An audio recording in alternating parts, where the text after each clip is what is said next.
오늘 주제는 성경 속의 바알 숭배입니다. 여러분, 인간은 필요에 의해 우상을 만들어 섬기잖아요. 근데 우상은 우상일 뿐이지 신은 아니잖아요. 그럼에도 인간은 또 우상을 만들어냅니다. 근데 그 이유는 우리 안에 종교 씨앗이 심겨져 있기 때문에 그래요. 그러니까 무언가에 의존하고 싶어 하는 거예요. 근데 그 대상이 바르면 다행인데 죄인들이 만들어내는 것이 올바를 수 없잖아요. 성경의 그 대표적인 우상 바알을 주제로 좀 나누고자 합니다. 목축업을 하는 이스라엘 백성이 출애굽을 해서 40년 동안 광야를 헤매다가 약속의 땅 가나안에 들어갑니다. 그러니까 가나안에 들어가 정착하면서 또 가나안 원주민들에게 또 가나안 토양에 맞는 농사짓는 법도 배워요. 그러니까 삶의 형태가 바뀌는 겁니다. 이동에서 정착으로. 그러니까 목축과 농사를 병행해 생활하면서 또 원주민의 생활 형태를 배우고 또 자연스럽게 그들이 믿는 우상을 알게 되고 또 우상 숭배에 도전받습니다. 물론 이스라엘은 여호와가 주인임을 알고 있어요. 이러한 도전에 또 대처합니다. 그러나 쉽지 않았어요. 성경 여러 곳에 가나안 제사의 모습을 발견할 수 있는데 가나안 우상을 중심으로 한 이 제사적 풍습이 이스라엘에 또 영향을 주었다는 사실을 입증해 줍니다. 물론 애굽에서도 히토르, 송아지죠. 히토르나 태양신을 섬겼어요. 여호와는 제대로 알지 못하면서. 그 광야 40년 동안 여호와의 이적을 경험했음에도 불구하고 온전한 신앙을 갖지 못했으니 당연히 뭐 영향을 받을 수밖에 없죠. 근데 여러분, 이 가나안의 우상 바알을 연구하려면은 뭐 우가린 문서, 바알 소사시, 성경 속에 나타난 모습을 좀 살펴봐야 합니다. 왜? 그게 근거 자료이기 때문에. 우가린 문서에 나타난 바알, 그러니까 바알 신화가 수록된 이 우가린 문서는 BC 1400년에서 1200년에 기록됐습니다. 가나안 종교와 문화는 이 우가린 문서를 통해 잘 이해할 수가 있어요. 이 우가리 문서는 지중해 연안 라스 샤무라 유적지에서 발견된 쇠기 문자로 기록된 토판을 말합니다. 이 가나안 사람들은 일상의 삶에서 일어나는 뭐 다양한 변화를 신들의 갈등에서 비롯된다고 생각했어요. 그러니까 예를 들면 분노한 죽음의 신 모트의 뜨거운 호흡으로 땅이 황폐한다고 믿었어요. 그래서 이 기후의 변화가 생기면 이 가나안 사람들은 신들의 분노를 억제한다고 또 생각했던 겁니다. 그래서 제사를 드리는 거고, 그러니까 이 가나안 우상인 이 바알은 가나안 땅에 살던 이스라엘 백성에게는 또 피할 수 없는 문제가 됐던 겁니다. 그래서 이 바알을 알면 이 구약 이스라엘 백성들이 처했던 상황에 대해서 좀 더 사실적으로 접근할 수가 있어요. 그러니까 우가리 종교는 이 가나안 종교와 비슷한 점이 많습니다. 실제로 가나안 종교 구조에 관해서는 성경의 간접적 언급과 또 우가리 문서에 의존하게 됩니다.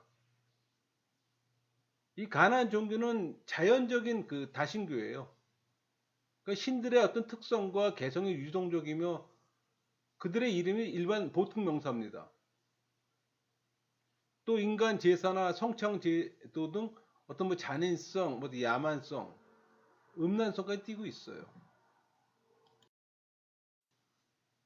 바알도 예외는 아닙니다. 이 바알은 우가리뿐만 아니라 가나 일대에 널리 숭배하는 우상이잖아요. 그러니까 바알은 주인이라는 보통 명사예요. 근데 우가리 문서에서는 뭐 왕자, 땅의 주인, 세불, 뭐 전능자 바알, 얄리안 바알, 뭐 구름을 타시는 자, 이렇게 태풍의 신으로 또 번개와 천둥을 동반하며 또 비와 눈을 땅에 보내는 그런 신적 존재를 인식을 했던 거예요. 근데 여러분, 바알 신화에 등장한 신들은 많아요. 뭐 신화인이 등장한 인물이 많을 수밖에 없죠. 인간들이 만들어낸 가공의 이야기이기 때문에. 그래서 우리가 뭐 굳이 바알 신화까지 연구할 필요는 없다고 봅니다. 이런 게 있다는 정도만 알면 되지. 어떤 문서에는 이 바알을 엘의 아들로 또 부른 것도 있어요. 엘은 또 우리 하나님을 얘기를 하잖아요. 그러니까 또 바알은 안개와 이슬 두 딸을 거느리고 또 그의 아버지는 곡식의 어떤 신, 다곤이라고 얘기하는 문서도 있습니다. 또 바알은 적수, 얌은 바다를 얘기하거든요. 얌을 물리치고 또 궁전을 얻어요. 그리고 이 바알의 거처는 높은 산인 그 자폰인데 우가릿에서는 그 커다란 바알 신전에서 발굴되기도 했습니다. 그러니까 바알의 유래에 대해서 학자들의 추정은 이 아모리족 이주민들이 그 BC 2000년 초에 서쪽으로 대이동하면서 그들과 더불어 자기들의 우상을 가져왔을 거라고 추정해요. 또 그들이 이 가나안 땅에 정착할 때 하닷이라는 이름이 바알로 바뀌었을 가능성도 뛴다고 주장합니다. 또 시간의 경감에 따라 이 바알은 그 지역의 또 신이 되었고, 그러니까 몇몇 학자들은 이 바알이 이 지역의 주된 신이 되는 과정의 일부가 우가릿 문서에서 추정할 수 있다고 주장합니다. 두 번째 자료는 이 바알 서사시입니다. 바알 에픽이라고 그러죠. 그러니까 바알과 아낙. 그러니까 7개 토판으로 된 바알 서사시에는 그 바알과 아내이자 여동생인 아낫의 그 설화를 기록한 겁니다. 좀 깨져서 떨어져 나갔으나 해독에는 별 문제가 없다고 하더라고요. 이 바알 서사시의 그 전개 주제는 통치권을 요구하는 그 신의 집을 구하는 것인데 이런 것이 또 성경에는 희미해요. 또 바알과 아낫에 대한 해석은 구구하고. 그러니까 일반적으로 바알은 계절에 따라 땅의 채소와 곡식이 자라고 또 시들고 하는 것을 나타내기 위해서 죽었다 다시 살아나는 신들의 이야기로 생각해 왔습니다. 그러니까 바알이 이 풍요와 관련돼 그의 죽음이 땅의 가뭄을 가져오는 것은 사실이나 그것은 또 7년이 걸렸어요. 그러니까 매년 그렇게 되는 것이 아니에요. 그래서 어떤 학자는 이 바알이 근본적으로 비의 신이라고 주장하기도 합니다. 그러니까 바알은 구름을 타는 자, 구름을 열고 비를 내리시는 자의 표현은 언학적으로 그 아랍어의 그 바알이 비로 적셔진 땅이라고 또 지적을 하고 있습니다. 그러니까 이 바알과 안악의 이야기도 그 초점은 얌, 나하루, 또 바알, 그리고 아스달의 그 대결이라고 봅니다. 여기서 얌, 나하루는 바다와 강의 신이고 아스달은 샘과 우물의 신이라고 얘기합니다. 이 세 경쟁자가 최고의 신 엘을 대신하는 그 왕의 자리를 차지하기 위해 서로 싸우는 거예요. 그러니까 바닷물은 쉽게 땅을 뒤엎고 또 강은 때로는 말라 버리는 적도 있고. 그러나 이 얌 나하르는 궁전을 짓고 자기가 또 왕이라고 주장합니다. 또 바알은 얌 나하르를 패배시키고 자기 궁전을 지은 지 또 온 땅을 다스리게 돼요. 그러나 죽음의 신 모토가 또 바알에게 도전하자 또 바알은 그를 찾아 또 지하 세계로 내려가요. 그가 왕의 자리를 비운 다음 비가 그쳐 뭐 땅의 샘으로 또 말라버리게 됩니다. 그러니까 엘은 이 바알이 죽은 것을 간주하고 그 대신 그 자리에 아싸를 임명해요. 근데 어떤 학자는 이 아싸를 인위적 관계로 봅니다. 그러니까 자연적인 비가 오지 않을 때는 인위적으로 이 샘물을 파서 논과 밭에 물을 댄다는 겁니다. 또 아스달은 왕위에 올랐으나 키가 작기 때문에 여기서 키가 작다는 게 미성년이라는 얘기예요. 어리다는 얘기죠. 어리기 때문에 그 임무를 또 수행하지 못합니다. 또 이것은 곧 인위적 관계 사업이 충족하지 못하는 걸 또 의미하기도 하고 또 바알은 다시 소생해서 아스달을 물리치고 또 모투도 죽음의 신 모투도 패배시킨 다음 다시 또 왕권을 차지해요. 또 바알은 부인을 취해 또 자녀를 생산하고 왕으로 군림하게 되는 겁니다. 글자가 신하예요. 이렇게 볼 때 바알과 안악의 이야기는 그 비의 신 바알이 온 땅의 주인이시며 또 다른 신들 위에 으뜸 가는 왕으로서 또 주권을 행사하는 그런 과정도 그린 겁니다. 다시 말해 비가 모든 자연의 생존의 절대적인 요소가 된다는 걸 또 보여줍니다. 여러분 이스라엘 종교와 이제 바알 종교를 이제 비교할 텐데 그 바알과 다른 가나안 신들이 애굽에서 예배되었다는 증거가 있어요. 그러나 애굽의 토착적 종교에 또 심각한 영향을 주지 못했어요. 그러나 이스라엘에서는 상황이 다릅니다. 그러니까 이스라엘에서는 이 혼합적 과정을 통해 그 여호와 예배는 심각하게 영향을 받습니다. 그러니까 바알 제사는 어떤 이질적 요소에 의해서 위협을 받았어요. 또 이런 영향을 뭐 두 개 중요한 요소를 또 기인합니다. 그 하나가 이스라엘 사람들은 여호수아가 가나안을 정복할 때 원주민들을 다 쫓아낸 게 아니에요. 남은 자들하고 또 그들과 또 통혼을 합니다. 그래서 이 여호와와 바알이라는 공존 관계가 결국은 문제를 야기시키는 거예요. 또 하나는 여호와는 이스라엘에게 가나안 사람들에 대해 상당한 승리를 거두도록 해줬어요. 그리고 그 우위성은 의심할 바가 없습니다. 근데 이스라엘 사람들은 여호와를 대부분 자기가 보냈던 광야 40년을 생활했잖아요. 거기서 경험했던 게 뭐였어요? 전쟁이 나면은 승리하게끔 여호와께서 도와줬잖아요. 그래서 여호와를 전쟁의 신으로 연상을 하는 거예요. 그러나 가나안에서 그들의 땅이 비옥함에 또 의지하였고, 근데 이 비옥함은 그 가나안 대중적 사상에 의하면 바알에 의해 지배되는 겁니다. 여호와에 의해서 지배되는 게 아니에요. 그래서 많은 이스라엘 사람들은 바알에게 경의를 표하는 것이 또 현명하다고 생각했던 겁니다. 그러니까 여호와를 믿으면서 여호와는 전쟁의 신이요 바알은 풍요의 신으로 생각했던 거예요. 이런 경향은 결국 가나안 제사가 지니는 어떤 감각적 매력에 의해서 가속됩니다. 그래서 감각적 매력이라는 건 섹스를 얘기하는 거예요. 그러니까 시간이 지남에 따라 그들의 그 여호와 예배는 또 가나안화 되어가는 겁니다. 그리고 계속적으로 여호와는 예배되었지만 바알의 특성들과 심지어 그 이름까지도 여호와에게 덧붙이게 되는 거예요. 이런 혼합주의는 구약 성경 전체에 나타납니다. 여기 토기 조각이 하나 있어요. 그 쿤틸렛 아주르드에서 그 발견된 톡인데 거기 그려진 그림과 글씨가 있어요. 왼쪽에 있는 이 그림은 남자입니다. 그 옆에 붙어 있는 게 여자예요. 왜 여자냐고요? 가슴을 보세요. 가슴에 이렇게 동그란 게 두 개 있잖아요. 이 그림에 관련해 그 다음과 같은 글귀가 그 위에 써 있는 글귀에 써 있는데 그것을 이제 그 번역을 하면은 나는 사마리아 여호와와 그의 아세라의 이름으로 당신을 축복했노라 이런 글귀가 있습니다. 그러니까는 여호와 하나님과 아세라 바알과 아세라 있잖아 하나라는 거예요 그게 지금. 그 동급이에요 지금. 유일신 그 여호와가 우상의 존재하고 동일시되는 겁니다 지금 가나안 땅에서. 성경에서는 바알의 이름이 변형된 형태로 등장합니다.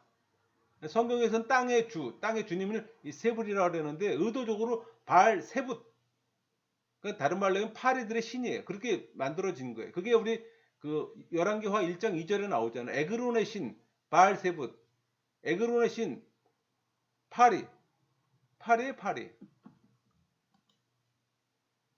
파리의 신의 파리, 똥파리. 그러니까 신약의 바리새인들은 바알 세불로 마귀의 왕이라고 불렀거든요. 근데 헬라어 네슬신도 바알 세불로 읽었어요. 그러니까 이방인의 신들이 마귀로 불려지기 때문에 이 제후격인 바알이 마귀들의 제후인 사탄으로 명명되는 겁니다.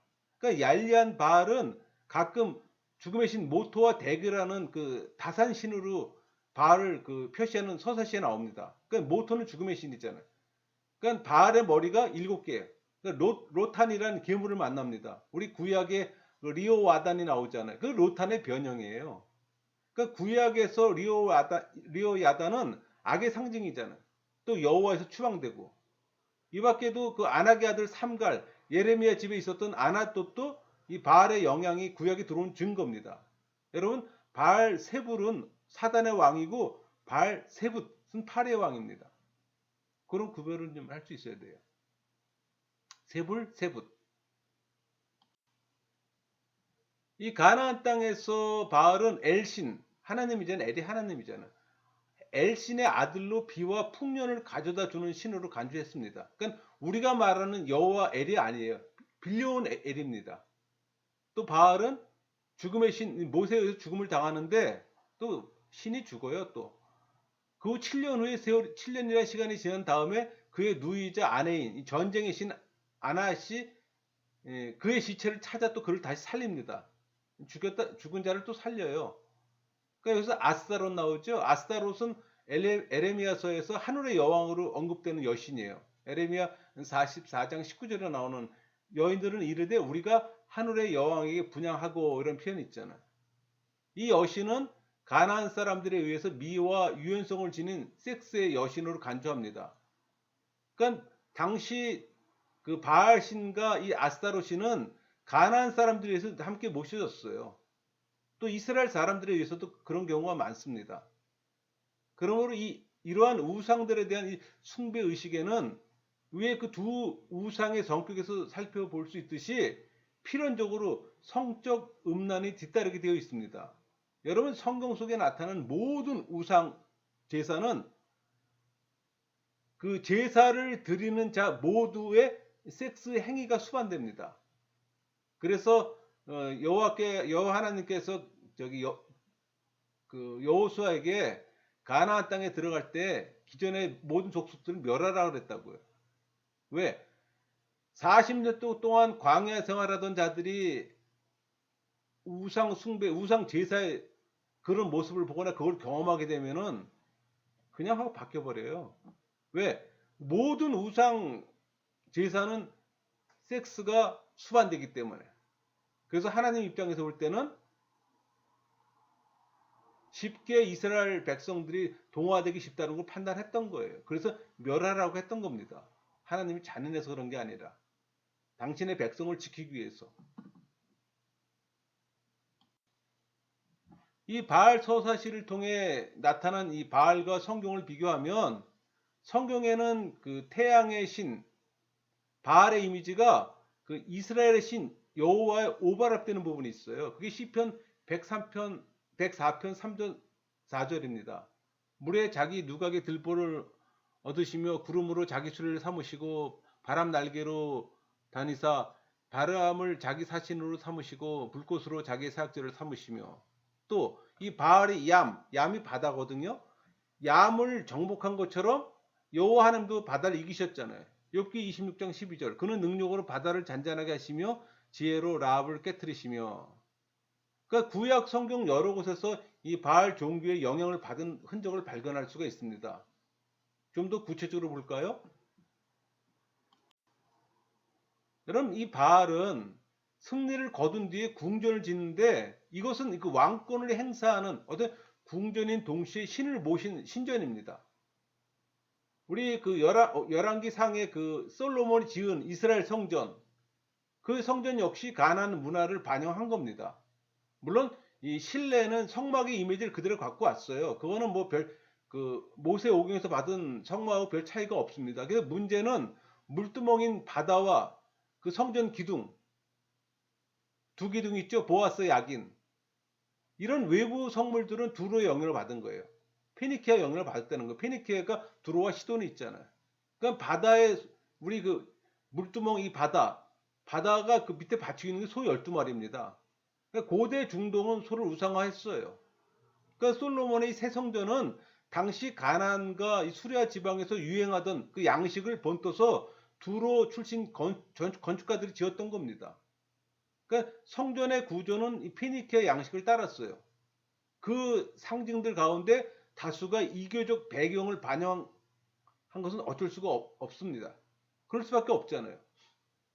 환경이 그런 환경이었으니까. 그러니까 여기 그 청동 바다에는 거기 그 소 12마리가 물두멍을 받치고 있잖아요.